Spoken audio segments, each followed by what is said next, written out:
Well, hi there, I'm Adrian Salisbury from the Pro Video Academy, and welcome to what is the first of a weekly live show that we're going to be hosting here on this Facebook page. So really excited about this, and to give you a bit of idea what we're doing, I'm obviously all about video, and myself and other experts are going to be bringing you help, tips, advice on all things to do with video.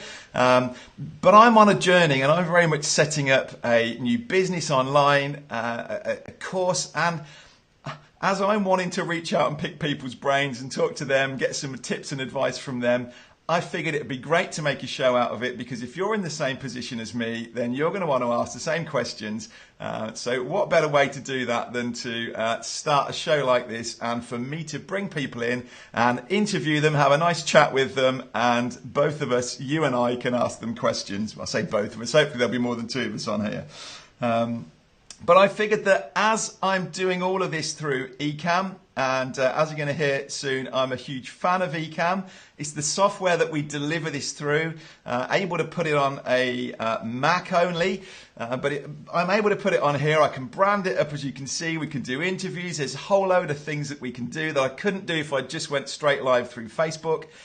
So I'm using Ecamm, and I figured who better to kick this first show off with me than the president himself, and to bring Glen on. Now, I've worked alongside Glen in the sense that I can remember actually when I first reached out to Ecamm, he was excellent at coming back to me with some support emails. He won't know or remember this, but I just remember right at that early stage thinking, yeah, I like this company. This is somebody that I want to be involved in. So with no further ado, let me bring Glen on. Glen, welcome. I feel very honoured to have you on the show here with me. Happy to join you. This is exciting. Yeah. So, Glen, I'm a big fan of yours. We've got a few of your friends on here. Frank Stonehouse is on. Rob's on. Good to have you guys. Let us know if you're on here. I think Frank's a big fan of yours, isn't he, there over in the group? We have a great community with Ecamm Live, and it's so fun to work with people all around the world and bounce ideas off people, see what they're doing with the software, and what issues they run into. It's one of my favorite parts of this project, really. Yeah, I can believe it is. No, you're right. It is. I'm in several groups, and it's definitely one that I know that if I post a question in or some kind of win that I've had, people jump on it and come back and say, yeah, you've created a lovely group there. So well done. So, Glen, would you start us off by telling us a little bit about Ecamm? What is it? Where did it come from? I mean, Ecamm, the easiest way to describe it is Ecamm is my brother and I, and, everything in that orbit, doing Mac software for about the past 11 or 12 years, I'd say. Okay. Has it always been here as this, Ecamm Live that we know here, or other things? Ecamm Live's relatively new. We've been doing Mac plugins mostly, very simple Mac tools and utilities to kind of fill in little niches that Apple didn't put into their software. So that's kind of our tradition, was filling these little niches where someone would go to Google and say, how do I do this? How do I do that? Our software would come up and sort of save someone's day. That's kind of been our model. So Ecamm, so an example of that might be our call recorder plugin for Skype, or Phone View, which is a tool to let you pull your text messages or voicemails off an iPhone. So Ecamm Live is very different for us. It started off simple, but it's been evolving over the past couple of years into something that's more like a real pro application for the Mac. So it's definitely something new to us. So it only started out as one of many plugins then, really? Yeah, and we've and this is the one that's taken off. Well, we've been devoting a lot of our time to this application as of late. It's really taken off and really evolved into something that we can just really focus on. It's really nice. Yeah. And I don't know if you noticed that. Meanwhile, Skype actually added a record button to Skype. Okay. So that well, our call recorder plugin is still incredibly useful for doing things like podcasts and Right, recording so multiple tracks. Yeah. So it's been A lot of our call recorder customers are just finding the record button in Skype and saying, well, I can just use this instead. So yeah. Ecamm Live is becoming more and more important for our business as well. Yeah. And I don't see anybody really offering an alternative. I mean, I've used BeLive, and certainly this is the first time I've done an interview in Ecamm, because BeLive for me was the tool that I was using for doing interviews. But I've just seen this growing and growing, and actually I cancelled that subscription a couple of months back, and I don't see another alternative. I think you're safe for a while. Well, it's an interesting proposition, Ecamm Live, because you think about, the market, the space. You have on one side, you have OBS, the Open Broadcaster Studio, which is completely free and cross-platform, not known to be user-friendly or something that you really want to invest a lot of your resources into. And then on the other side, you have some really, really pro applications, like Wirecast comes to mind, where they're kind of targeting pro users who are going to drop $700 or $800 on the product, and then beyond that, even adding more and more to that package. Yeah. So our idea was to kind of come in somewhere in the middle of that, something that people are going to want to invest, a little bit of money in for quality, ease of use, and all the cool features that we add as well. But it definitely does. I used OBS, hated it. I wasted so much time and just couldn't get it to work and sync things up. It definitely turned me off right from the start. And then another cool advantage we have actually over a lot of other apps, and also you mentioned BeLive, which is runs in the web browser. You have a lot of those tools are cloud-based, so they're running in the browser, and they're kind of at the mercy of your browser and that capability. And then you have the cross-platform tools, which are great because they run everywhere, but they're not really able to harness the true power of the computer because they're not native. They might look native, but some of the amazing things we've been able to do with Ecamm Live, because we're only on the Mac and we know exactly what your computer is going to look like, what your graphics card can do. The performance we can get is pretty amazing. We can really keep everything on the graphics card and save your CPU for other stuff. Yeah. No, that makes sense. That's one of my questions actually is, why I'm not a developer. I don't understand the technical side of it, but, why is it just Mac-based? But that makes a lot of sense to just focus on the one really. That really goes back to the history of the company. It was founded as a Mac software company. And the timing was good. Over the past decade, Mac desktop and laptop computers have really came into the mainstream. That feeling maybe about 7 or 8 years ago when you were in a Starbucks and you realized, wait, everyone's got a Mac, where that used to be some obscure thing for someone to have a Mac. Yes. Now I feel like it's kind of evening out. A lot of the laptop manufacturers have basically just catching up, and you're seeing a lot more of these Windows laptops that, if you were standing 10 feet away, look like a Mac laptop. I do, yeah. And I think for us entrepreneurs, it's very much I know I've been to a few events, and it's kind of a thing to walk around with your MacBook. It's like you feel like you've made it if you're there on your MacBook Pro. It's a must-have tool. So as far as why we're only on the Mac.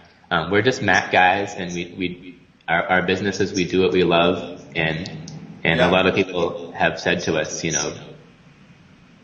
why are you just leaving all this business on the table? Why are you why aren't you supporting Windows? And we just say, well, the first step is we'd have to actually go out and get a Windows PC, and then we'd have to learn how to write programs for it. It's just we're really comfortable writing Mac apps, and we love what we do, and that's what we want to do. So Oh, it's all right. I pulled the wrong one in there. I was about to pull a comment in. Frank's just saying on here that Max where it's at. PC who he's just writing on here. So Glen's just saying there's an echo when Glen's speaking. Nothing that I'm spotting this end. We'll carry on. I'm not sure what that is. Frank's asking about lots of new features that are coming. Frank, you're going to have to wait a minute. We just want to have a chat first. I'm just keen to run through a few things, Glen, with you. Features that we've got. Frank says it's Glen's godly voice. If you look in, well, you know, I do know a thing about Ecamm Live. If you look in the sound levels window. Yep. In Ecamm, is there? Do you see like a checkbox for echo cancellation? Is that? Put that on. Give it a try. See if it gets rid of my echo. I've got that on now. So Glen, let us know if that's made any difference. Testing. How do I sound, guys, with the echo cancellation? Glen Brooks, tell us. We'll have to wait. Having it as well. So hopefully that's cancelled that out. Bearing in mind there's about a 10-second delay. Glenn, let us know in the comments. This is his tool. If the internet's bad or the quality's down, that's going to be I'm going to take the hit on that one because Kerry's on. Glenn sounds the same. Still there. Interesting. Maybe just lower the Mac volume a little bit. I don't know why the echo is not getting canceled out, but yeah. Maybe just bring down your. I've just taken down my max volume. This is like a technical support call. I didn't expect it to turn into this. I'm sorry. Adrian sounds normal. Glen sounds godlike, says Frank. I think you've got a little a follower there. Yeah, anyway, Glen's saying carry on. Don't worry about that. Yes, we must do. Glen, I want you to, bearing in mind somebody watching this maybe, you know, for the first time discovering and hearing about Ecamm, and, you know, we're saying here that we can do these things. Could you just unpack a few of the high-level features, really, that you would get if you used Ecamm over and above just going live on Facebook? Sure, yeah. When you first start out with Ecamm, it's going to have you log into your platforms. We integrate directly with not only Facebook, but with YouTube and Periscope and Twitch, and with multi-streaming services like Restream. So if you're familiar with using a tool like OBS, you might be familiar with copying and pasting stream keys, making sure you're all set up to go live, creating your broadcast in one place, going back to the app and broadcasting. Ecamm Live endeavors to just make that all automatic. So you click go live, and it creates the post or this, and then it just handles everything for you. And beyond that, one of the most popular things people use Ecamm Live for is bringing in other cameras.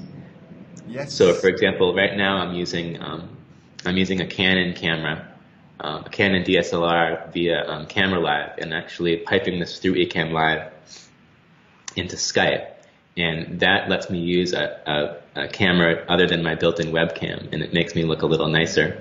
Also, like Adrian's doing right now, bringing in a Skype guest is really easy in Ecamm Live. Yeah. You literally just have to call the person, and they show up as another camera in Ecamm Live, and the audio comes in automatically too. Yeah, I was really impressed with that. I seem to think I'd spotted comments, you know, at the start of the year that you had to open up the recording thing and different things, and I just kind of thought, you know, I don't need that. Which honestly, you know, was kind of why I went down the Be Live and was paying a monthly fee for that. But this couldn't have been easier. No, we got on a call on Skype. I opened up Ecamm, and there you were. I've had to change nothing. I've got separate audio levels and things. Yeah, fantastic. It's unfortunately we're not able to. What's that? I'm just saying, interviewing then, yes, different cameras. And also, like, remember at the beginning of the show, you had rolled that intro video. Rolling a video is just a matter of dragging it into the app, and that will play out to your audience. Yeah, it'll I didn't handle. do that. This is something. This is one of my next questions, really. Of how do I take this up a notch? And I'm sure some of the other guys that are on here will be able to help out with that as well. And so a great thing to have in a live show, since it usually takes people a while to kind of tune in, Yep. is having a pre-recorded intro you can roll with some jazzy music and titles. Okay. And so you start out, instead of just starting out with you live on camera, you start out with maybe like a 30-second introduction video to give everyone a chance to tune in. Ecamm Live lets you just play out a video right to your live audience. And I would do that with another scene, would I? Is that what? Yeah, so you'd have an introduction scene set up and play that. And then also Ecamm Live lets you add titles like this. Yep. I'm assuming I'm pointing at my title right now. I can't see it. But that is just a text overlay, we call it, in Ecamm Live. Yeah. And Adrian set that up in the scene in advance. So the split screen was set up before the broadcast, and he put those titles in. And you can also change them on the fly, which is nice too. Yeah. And move them around and resize them, like the logo that I put at the top. I bring it in, I can squeeze it and adjust it, put it where I want it. That was one of the frustrations I had with BeLive as well, was that you had to create, and I'm not, knocking a different product in that sense, but that was one of the things I had to do, was set up an actual scene to the size and then build it in. When I came on here, and I could just drag things around, it's so good. I do like that. There's one feature that I haven't used, Glen, that I know you're itching to show us, or Glen started off with this and I said, hold off, because I think this would be great to bring in part way through. So, Glen, why don't you show us your green screen? Sure, yeah. So just a little background. Yep. We've been hard at work on the next version of Ecamm Live for, I would say probably since June. Yeah. And one of the key features that we were that people were really asking for the most was a green screen feature. We were able to get a really nice implementation of this going. So let me just show you. I'm going to pull up my Elgato retractable green screen here.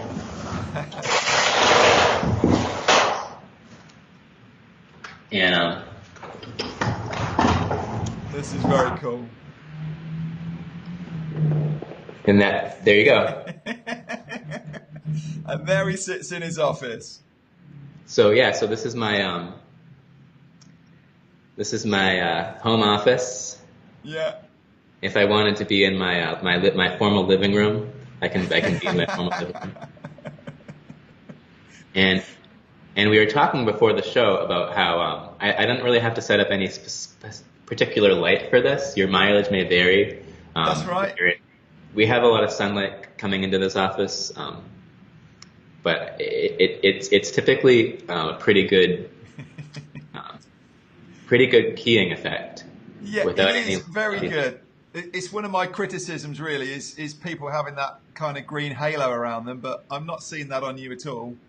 We were actually able to get rid of the green halo with an interesting technique that I'm going to do a really bad job explaining, but essentially, anything that might look green is getting recolored. So that you'll never have a green fringe in this app, because there's just going to be no green ever in the picture. Okay, it just takes that color out. Yeah, so like even if I turn off. So if you've got a green badge on, so that's my green screen. It's just looking beige, and then I can adjust it so that it may be cutting out a little bit of my hair, but it's does the trick. Not bad at all. No, that's really impressive. I'll go back to my castle. There's just to make me feel bad, yeah. A few things that I've really enjoyed with this is the local recording as well. That I will get a HD recording at the end of this that it will automatically save. I get an option for it to send that up to YouTube as well, which I've done quite a few times. But I was just talking to some of my students myself about repurposing videos, and Sabina, who's on the call here, I was talking to her about, and others, how you take one video and use it on different platforms. And I'm saying, if you're I'm hoping that as I do a live show like this, you know, you can chop off the start and the end, and you actually have a decent video in there that actually I can cut. And if one of the things that frustrates me is, you know, I want to demonstrate something. For instance, I've just been demonstrating, I've just been reviewing this new teleprompter here today. Well, I can't do that live because I want to get the angles in and I want to cut some B-roll in. But actually I thought, do you know, I could still do my main footage to this. And then because that saved a local copy in high quality, I could then add some overlays over the top of that as B-roll. And it still gives me, you know, something on par with what I've been doing previously as a training video. Oh, absolutely. And you can also get pretty creative with Ecamm as far as the multi-camera. I've seen people demoing a product. You can actually use your iPhone or your iPad as a second camera. I tried it yesterday. So you could actually be like, oh, let me show you this thing on my desk, and then punch up like your NDI cam on your iPhone, and then you kind of have like a little remote camera that you can kind of move around and aim at things. Well, I was using it yesterday, and I found it was glitching on me, and I don't know whether it's the app or the fact that I'm needing Wi-Fi to do it, and that wasn't as strong. But for NDI cam, you definitely need a pretty wide open Wi-Fi, especially because you're also typically using it to do the live stream. Yeah. So and then another feature I didn't mention in Ecamm Live that's pretty popular is the screen sharing. So, for example, if I wanted to share my calendar, can't see my calendar, but so like I just it's all pretty full-featured screen sharing where you can pick, I just want to show a particular app, or I want to show a particular window in an app. You can share that with the audience. You can be kind of in the corner as a little picture-in-picture while you're doing the demo. I've used that. Yeah, very good. And this, we just used it earlier, but let me just pull Glen's comment in, for instance. Glen Brooks here is just saying that the green screen look is on fire. So I can pull his comment here, I can drag it around up on the screen here. That's a great little feature as well. So we're sold on Ecamm, we're loving it. I'm definitely, you know, personally, I'm shouting about it to anybody, and this isn't, honestly, for folk listening, this isn't me kind of trying to plug Ecamm in that sense. I'm just genuinely going, what are the tools I'm using that I'm really rave about? And it's been a wonderful opportunity to bring Glen on and talk about it like this. But so I think we're, for me, absolutely giving a big endorsement on here. Glen, can I ask you a few questions about Facebook Lives in general? Sure. I believe I'm doing right by going, you know, live onto a page rather than in a group. Certainly, I know with comments and things, we've got problems when we're working in groups because of Facebook's restrictions. What are your thoughts with page or group, and why you'd use one or the other? Well, we do recommend typically going live to a page because typically for most live streams, you want to maximize your audience and you want to really let anyone tune in. Yep. But the group streams are still very popular because people actually want to go live to the group is kind of more like a community, and people want to go live to that particular community. So there is still a lot of it's very popular use case to go live to a group. Unfortunately, as you mentioned, due to all the Facebook privacy API things going on since April, you probably read about those in the news. But the Facebook is limiting what our app can do as far as bringing comments into our app. And I've tried to explain this on live streams before, and it's just so confusing to try to describe why that could be bad for privacy. But in a nutshell, someone may be commenting, I guess in a group, may be commenting on the live stream in a closed group and thinking that that comment's only going to be seen by members of that group. Yeah. But it can also be seen by Ecamm, the company, because those comments are coming in to us and we're not in your group. So technically that can be a privacy problem. Right. So you can actually, so when you're streaming live to a closed group right now, the comments will come through anonymously unless each group member has opted in to have their comment coming into Ecamm Live. So, for example, when I go live in the Ecamm Live beta group, I see everyone's name and picture in the comments because everyone is pretty much opted in. But if you're going live to a new closed group where people haven't opted into Ecamm Live yet, you're just basically going to see the comments coming into Ecamm Live anonymously, which isn't very fun at all. No, that's what I found when people were saying, what is this? You know, what's this thing you're asking me to tick? I don't get it, which seems a shame. Yeah, that's the problem is it's hard to, I mean, even I'm having trouble explaining it. So how are you going to convince everyone to? No. And to be honest, the bulk of what I'm doing is going to be out into the page here, and then just carrying on the conversation in the group, I hope. Yeah, and I mean, to be clear, the group streaming works great otherwise. Yes. It's just you do lose that nice feature of having the comments directly in Ecamm Live versus having to kind of look down at your phone or your iPad and see the comments coming through. Yeah. No, I've done that, and that's one of the things we haven't even talked about is just the fact that I'm sitting with this control panel around me. You know, it's a great way to work when I can see all the comments and reactions and things on here. So, what do you think?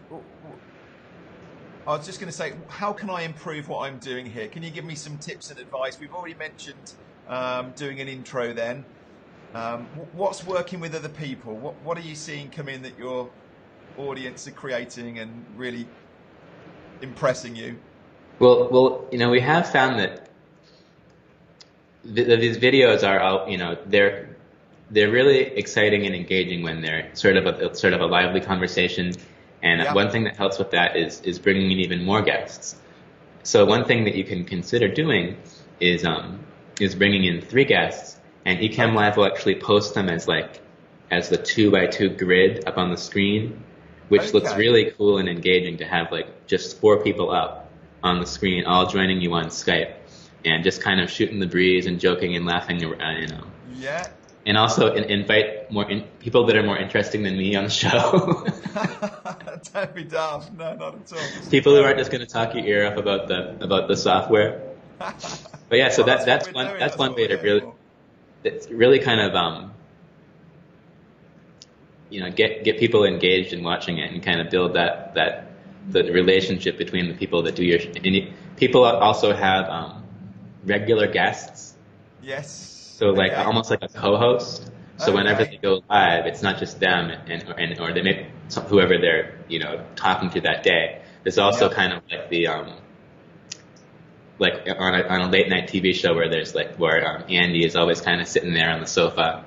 He's like the usual guest that he's always there joining the host, and you can have that interaction. Fair enough. Yeah, I like that idea. I can definitely see the opportunity for bringing more than one person on. Yeah. And getting a good conversation. Almost 2 sides of a different opinions on there as well. I have the live stream pulled up on my phone. I like the titles. I like the logo.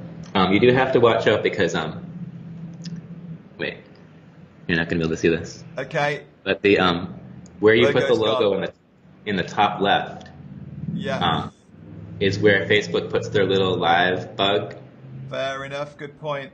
So that won't be in. I guess that won't be in the replay, but for the live viewers, that logo is going to be behind where it says live and the little counter of viewers. So top left isn't always the best spot for that. What are you finding? I had a play with when I discovered that portrait option where you can actually shoot it, you know, as if you were using it, and it totally fills your phone. I thought it's fantastic. Are people using that? Are they getting good feedback from it?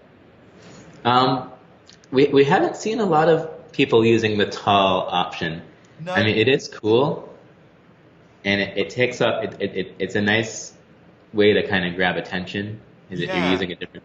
And there's also a square option as well. Yes. What I've had to find is I've got to back away because I'm people are looking at their phone going, "Whoa, you're right in my face." Yeah, I mean, Facebook, the replays on Facebook, when you do a live on Facebook, it will actually, the replay is lower quality for whatever reason. Um, and it seems like when you do a tall video, it looks kind of bad in the replay on Oh, Facebook. really? Yeah, What, I on a think it's just phone? because like it's shrinking it down to a 360 pixel high video, no matter what the shape is.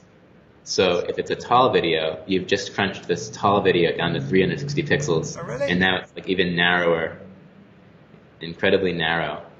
On a phone? Yeah, I don't know.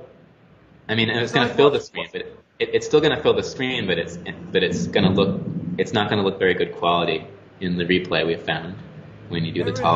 the tall shape. I need to run another test. I'm sure when I ran that back, I'm probably going back to the spring that I remember doing a few, and I thought they looked really good actually coming back as watching Okay, them. I mean, And we've then been sort of hoping the for the comments past coming up over it. we've been hoping for the past several years that Facebook increases their replay quality. So maybe they did. That would be really nice. Yeah, oh, I'll have a look because Yeah. it was a feature that I thought, for a quick impromptu video, it was really cool. And actually, to think of the user the other end seeing it as a full screen, should be a great Yeah. experience. We've gotten a lot of users lately using YouTube, the live streaming on YouTube, and Yes. also just using Ecamm Live to do a recording is also a feature that's getting more popular. There's just a Yes. setting where you can say, "Don't go live at all, just record this," That's and you new, can isn't use it? that for the studio features like titles and rolling videos, screen sharing. And Um, where I've recommended that is to do it in that tool mode. You've then got an Instagram video,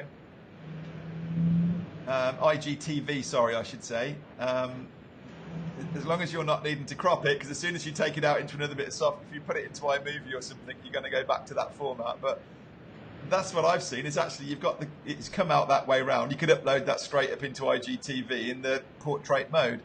oh, absolutely. So yeah, great. And the fact that you can, I've done a video to, I've done a live to myself to test it, and just picked up my phone and been my only audience. Quickly, Glenn, conscious of, I don't want to keep you too long, but I just want to cover, what about bandwidth? That's one of the things that I seem to run into myself and with different people that have come back to me going, oh, I don't seem to be getting the quality. And as soon as I say about bandwidth, I find out they're in a rural spot with very limited. There's nothing that can be done on that. But what would be best practice really using Ecamm if you're on, minimal bandwidth? Yeah. Yeah, well, I mean, what makes a huge difference for the bandwidth requirement is the frame size. Okay. So there's I guess the standard you could say is the 720, Yep. and then you can go lower down to 540 or all the way up to 1080, which is kind of the standard on YouTube now. Yep. If you're trying to do 1080 and you don't have a good internet connection, it's just not going to work at all. And Ecamm Live is going to be able to adjust the bit rate during the stream. Yeah. But it's not going to be able to change the frame size. Once you start a 1080 call, you're stuck at 1080 for that broadcast. Okay. So, Standard definitely would be the best one to go. Yeah. So Unless you've got. if you don't have a 10 megabits or higher connection, I wouldn't even bother with trying to do live streaming 1080 broadcast because it's just not going to look good. Okay. You're That's going to get great. That's the kind of actionable stuff that I think people will take note of on here and go. So experiment with 1080, see if it works for you, Yep. And it's reliable. So another thing will happen with a lot of people will say, oh, I have, do you have 10 megabit? Yeah, I have exactly 10, or I have 9.9. So then it's working for them, but then as soon as they try to do something else with the internet connection, anything else uploading, whether it's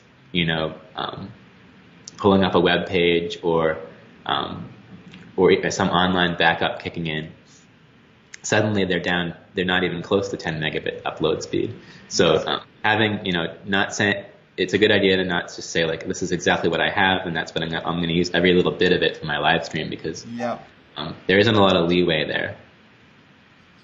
And I mean, I've got a network cable here. I think running off that rather than Wi-Fi makes a big difference, doesn't it? Just to keep consistency. Yeah, I mean, a lot of Wi-Fi networks just aren't. I feel like they're just not good at sending a continuous stream.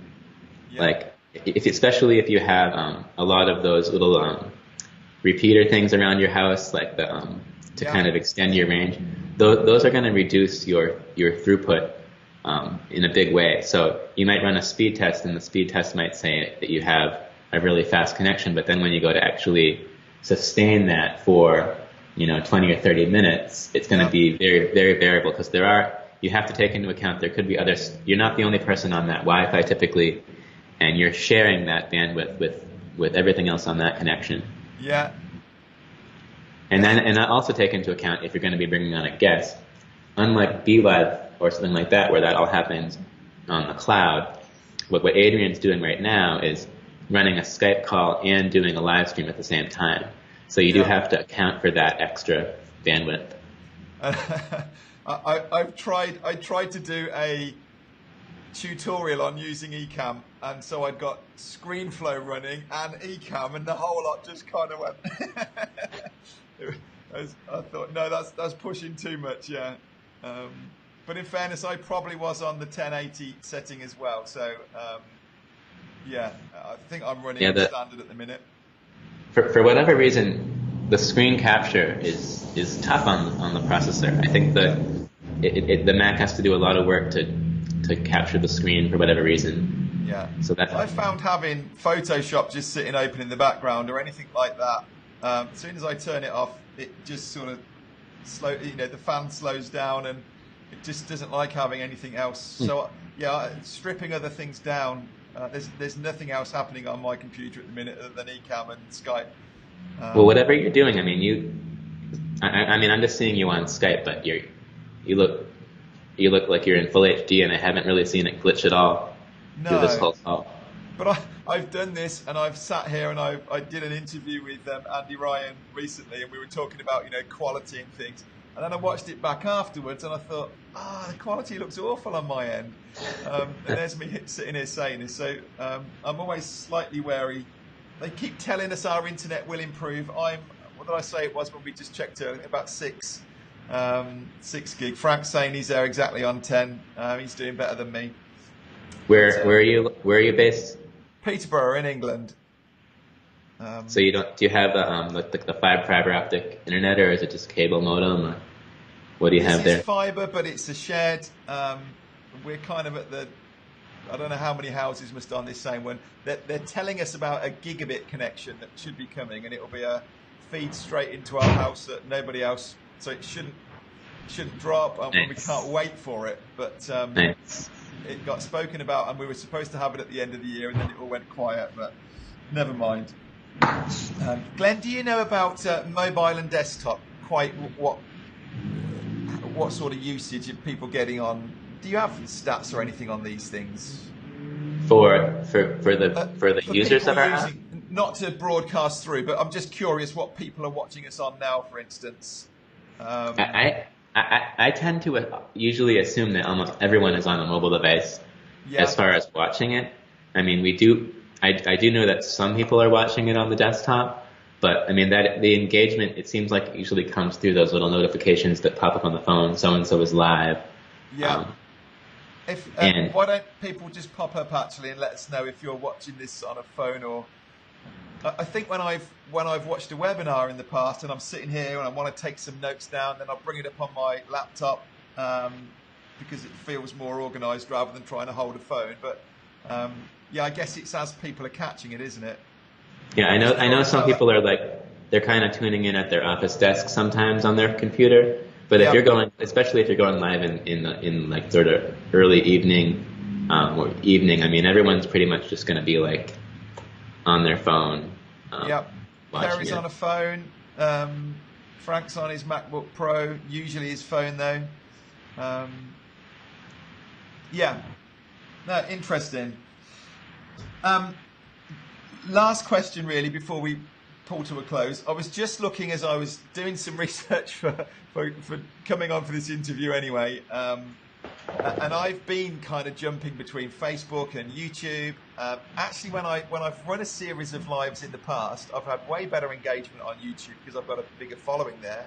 And I was just looking, going, part of me was thinking, do I ask Glen, could we go live on Facebook and then we go on YouTube? And I know you can do the streaming out to multiple platforms, can't you? But do you have that? Again, is presumably going to drain even more, isn't it? Trying to do that and go out through one of these streaming software. The restream services, they work pretty well. I mean, there is a little bit of setting up in advance to go to both, and it's not always. You're not going to get the comments coming in unless. Well, Restream.io has the ability to bring in the comments from all the different platforms.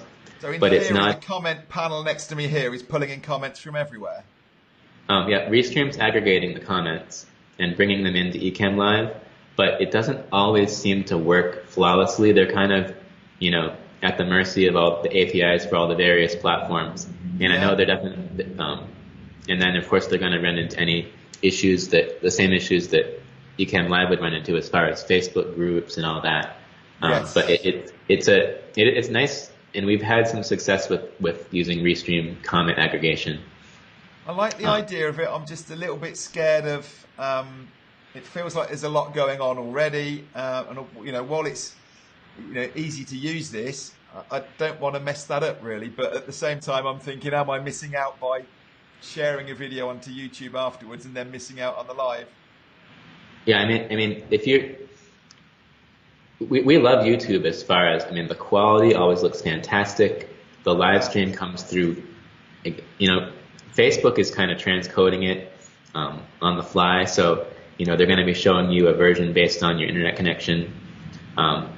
YouTube will take that 1080 stream and just blast it out to everyone, and it's going to look, it just always looks marvelous, at least when I look at it. And it seems to be less of like a mysterious black box than Facebook as far as engagement with the subscribers. You know what I mean? Yep. Like everyone understands the concept of a YouTube channel and the channel subscribers. Where with Facebook, it just seems like this thing that's changing every day, and people are always saying, I feel like my users didn't get notified, or like should I? It just seems to be sort of changing all the time. Interesting. So it might be worth mixing this up a bit, actually, and I could post on Facebook, but try one over on YouTube and invite people over to it there. Yeah, if you have a big following on YouTube, you should be doing a weekly YouTube show without question. Yeah. And then repurposing the Facebook videos, putting those up on YouTube as well. To build the content on the channel. Absolutely. Yeah. Well, that might be worth playing with and just seeing. Maybe even next week I might go live on YouTube, but just share the links in to the groups and things as I have done. All right. So finally, then let me come back to Frank was just asking on here. It's quite fitting, really. You just mentioned at the start, he's loving where you're at now, but what's coming in 2019? So, what does Ecamm look like next year, Glen? Well, I mentioned our beta version at the beginning of the show. It's a really amazing version of Ecamm Live. It takes advantage of the Mac's native graphics libraries. Metal, you may have heard of being mentioned in various Apple PR, the Metal graphics API. Okay. It has this great green screen effect that I'm using now. Yeah. And it has pro features like being able to an audio monitor or a video monitor where you can not only be streaming but also have your video like up on a screen. Oh, really? And also virtual webcam, which is not in the beta yet, that I'm using right now. So I'm not streaming Ecamm Live right now. I'm actually just on a Skype call. But I'm using Ecamm Live for the green screen effect because we've added the ability to have a virtual camera. Yes. Which is so basically I go into Skype and I say I don't want to use my built-in webcam, as my camera. I want to use Ecamm Live as my camera. So this opens up a whole new ability to use Ecamm Live to add titles and green screen and fancy cameras. But you could just be using it in like your favorite webinar app or a Zoom call or a Skype call. It's really fun.